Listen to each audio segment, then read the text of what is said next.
विकटोत्कटसुन्दरदन्तिमुखं भुजगेन्द्रसुसर्पगदाभरणं गजनीलगजेन्द्रगणाधिपतिं प्रणतोऽस्मि विनायकहस्तिमुखम्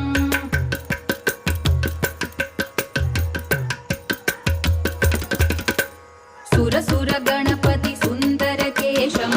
ऋषि गणपति यज्ञसमानं भव भव गणपति पद्मशरीरं जय जय गणपति दिव्य नमस्ते